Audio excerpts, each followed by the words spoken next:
Ito everyone, good morning. Andito ang Tita Nora, mag-share ako sa inyo ng paggawa ng Trubinize, no? So long sleeve siya. So ito ay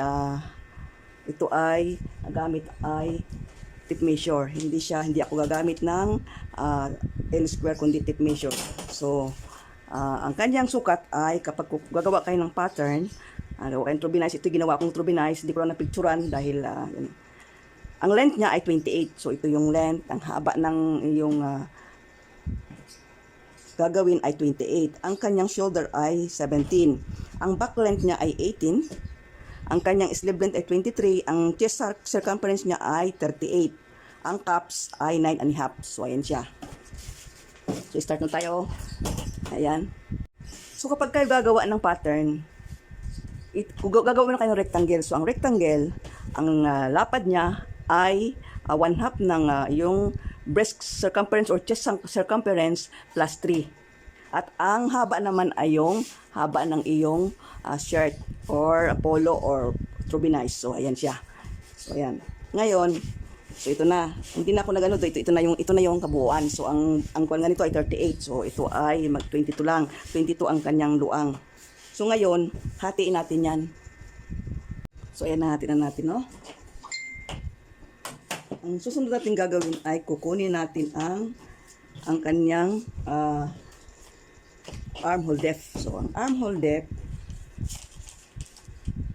ay chest circumference divided by 5 plus 3.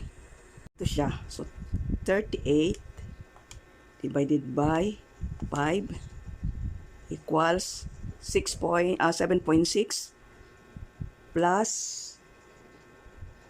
3 inches. So, inches itong ginagamit natin equals 10.6. So, yan yung kanyang armhole depth. So, 10.6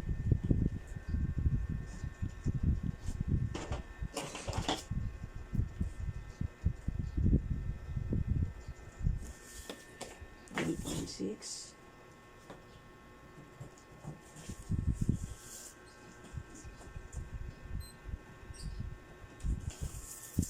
siyang guhitan. So, ito yung back, ito yung front. So, di tayo sa back una muna. So, ito yung armhole depth niya. So, ayan siya. And then, sunod kunin natin ay yung kanyang back length, yung kanyang figure, back figure. So, ito ay 18. So, ayan, nandyan siya.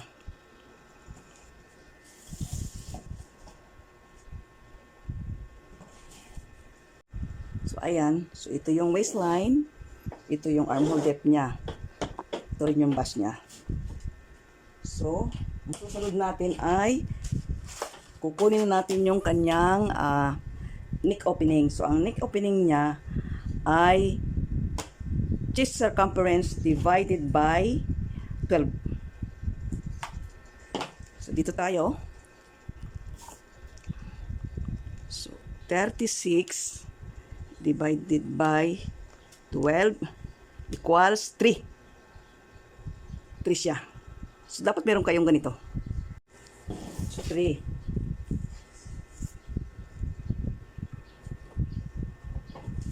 Ngayon, i-divide mo ito sa 3. Yung isang bahagi, yun yung pataas. So, 3. So, divided 3 by 3 equals 1. So, yun ang kanyang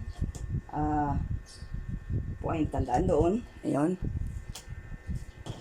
And then, mula dito, sukatin mo yung balikat. Yung kalahati ng balikat ay 17. So, 8.5 ang kalahati.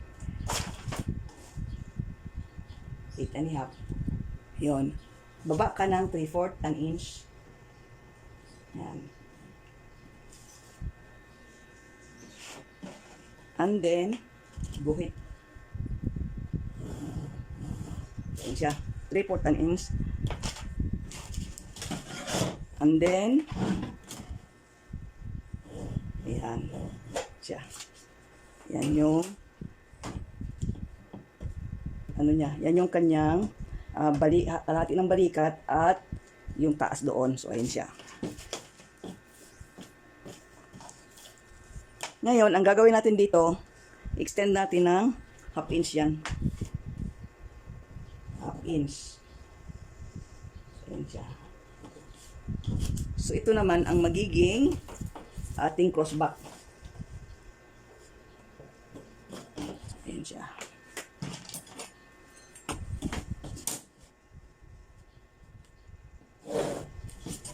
Tapos, divide natin ng dalawa. So, ayan siya, dalawa. So, ganyan mo lang siya. Ayan, dito na gagamit ng calculator. And then,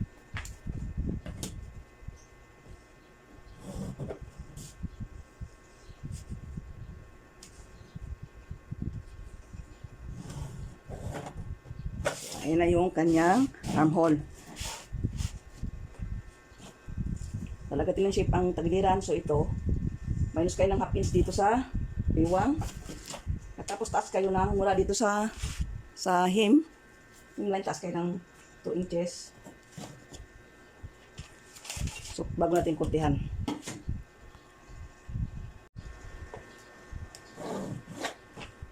Tapos, yung 2 inches doon hanggang doon lang yung guhit.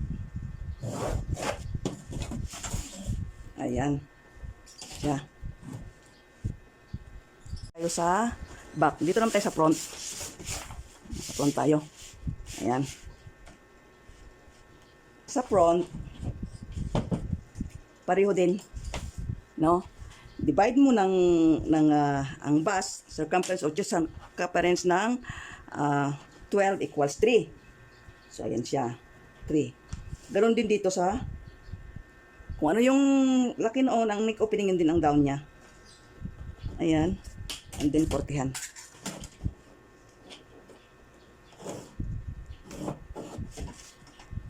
So, para makagawa tayo ng armhole, no,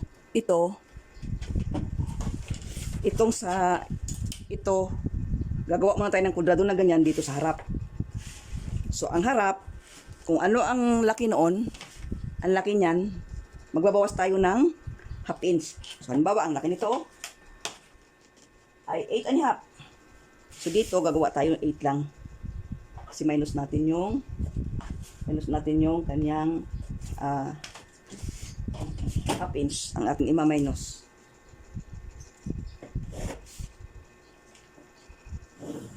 So, siya. And then, mula dito, bababa tayo ng 3/4. Yan, 3/4. And then, guhit. Mula dito, ganun.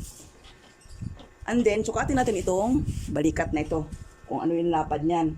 So, 6 inches. So, mula dito, 6 inches. Ayan.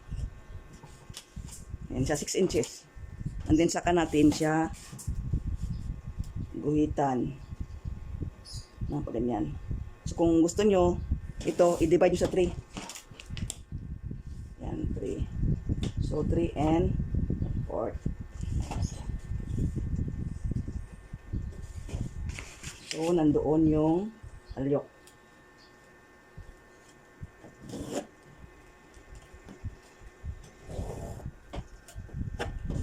So, ayan siya. So, ito yung front, ito yung back. Tingnan nyo ha. Oh, tingnan nyo. And then, ganoon din, as usual, ito, minus ulit kayo ng half inch. Katapos doon, portihan. So, ang portihan pag ganito. Ayan.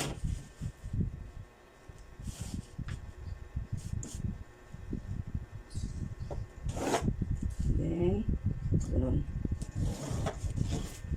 So, meron na siya. Sasa tayo sa kanyang back and front. Ayan, back and front. Dito sa baba, sa hemline, ayan. Bababa tayo ng half inch. Half inch. Ayan. Tapos, guhitan natin.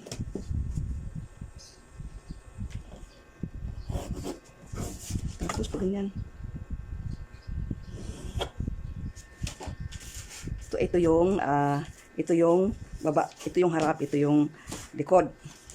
And then,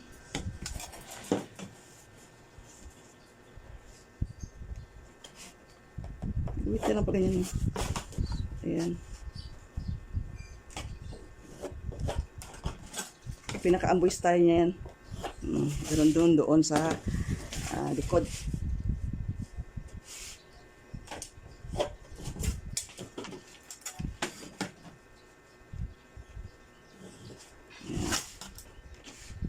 So, yan na. Tapos na tayo, no?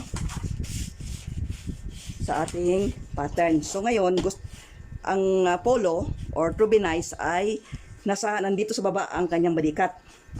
No, di ba? So, ang ating gagawin ngayon, magbabawas tayo ng 1 inch dito. 1 inch.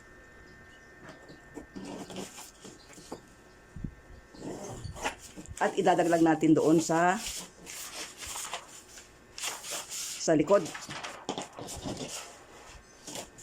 So, ayan. Idadagdag natin. Pitin natin.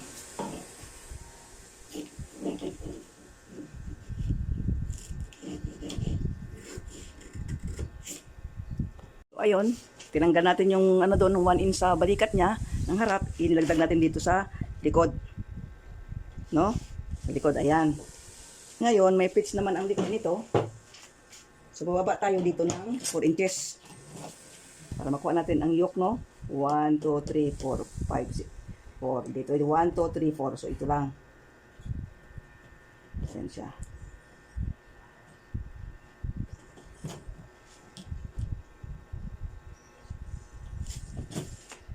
Buhit natin siya.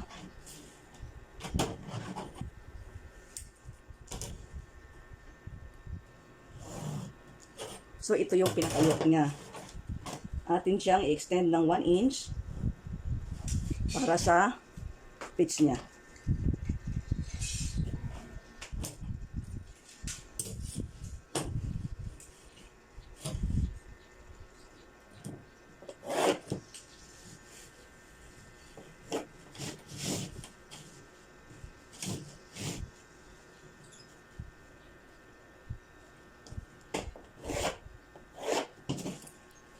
Ito yung plate sa likod.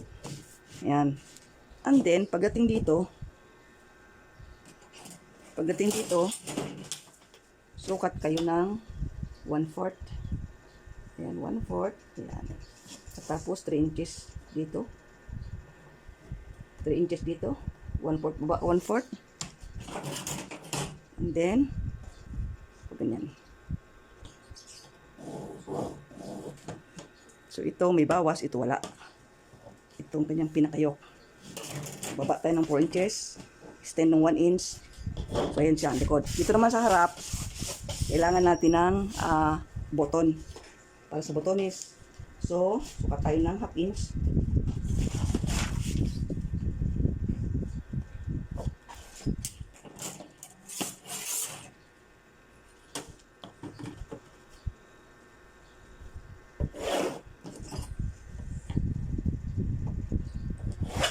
Ayan siya. So, ito na yung button niya, no? So, ito na yung extend na sa button niya. So, tapos tayo sa ating patterns. So, ito yung likod. Back. Ito naman yung front. So, kapag sa babae naman, pwede rin ito. Kaya lang dito, maglalagay tayo ng side dart para yung fullness ng dede. So, pero pareho lang yan. Pareho lang kapag gagawa tayo ng polo o long sleeve ng babae. Maglalagay lang tayo ng side dart. Ayan na siya. Ayan. So, sa botones naman, baba tayo dito ng 2.5. So, ito yung unang botones. Katas dito mula sa baba, taas tayo ng 6.5. 6.5. Diyan yung last na botones. Tapos, i-divide na lang natin itong gitna. No? Para sa botones. Ayan na siya.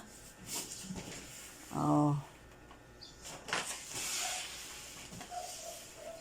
Ito yung back. Ito yung front. Ayan. So, hanggang dito na lang. Bye for now.